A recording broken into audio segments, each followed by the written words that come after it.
Hello and welcome to this week's edition of SCTV3 Sports Extra.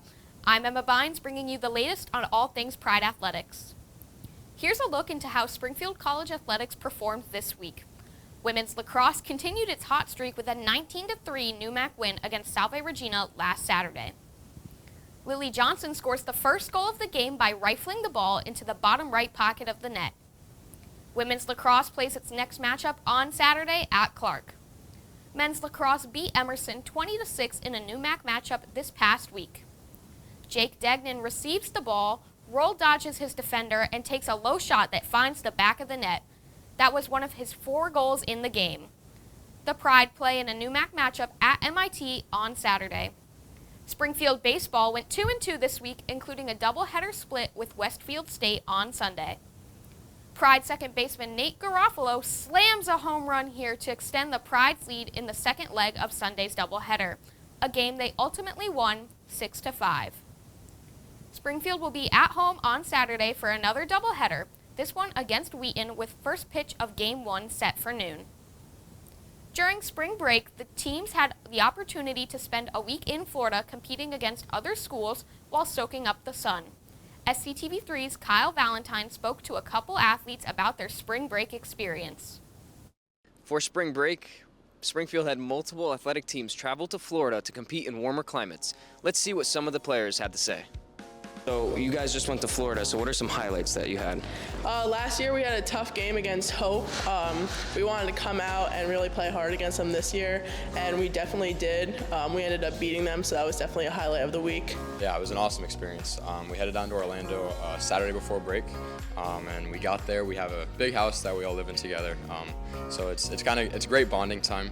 But you know, it's good to all get together. There's 12 of us. So it was really an awesome time to practice some, play some matches, and just bond as a team. Florida, it was fun.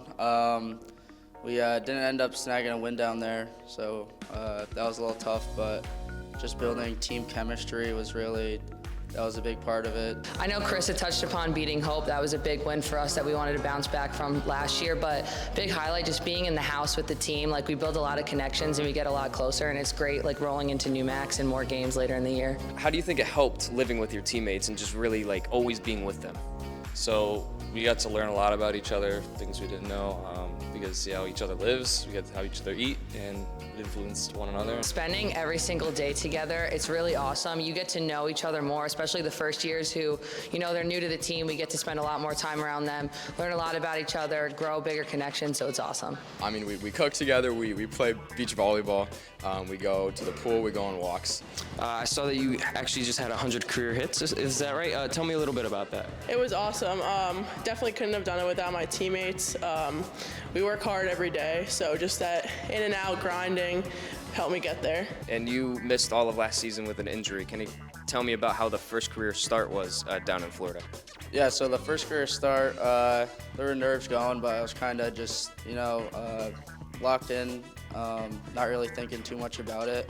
I was proud of myself for being able to step on the mound again after missing all last year with a torn UCL. So that was a big stepping stone for me. A lot of team bonding and memories made during spring break, and we wish our athletic teams the best of luck in the rest of their seasons. Reporting for SCTV3, I'm Kyle Valentine. Each team looks to keep up its spring break momentum heading into the second half of the season. Now to take a look at the upcoming athletic schedule. Baseball takes on Wheaton in a doubleheader on Saturday. The Pride looks for its first win against the Lions in 3 years. Women's tennis has its first home match of the spring season against number 24 Wellesley later in the week. Softball hosts Western New England. The team has only lost twice ever to the Golden Bears. Track and field kicks off its outdoor season by traveling to UMass Dartmouth for the Corsair Classic. Men's tennis takes on its first NUMAC opponent of the year, Salve Regina. On Sunday, wrapping up our schedule preview is men's lacrosse, taking a trip across town to battle Western New England. To see each team's full schedule, go to SpringfieldCollegePride.com.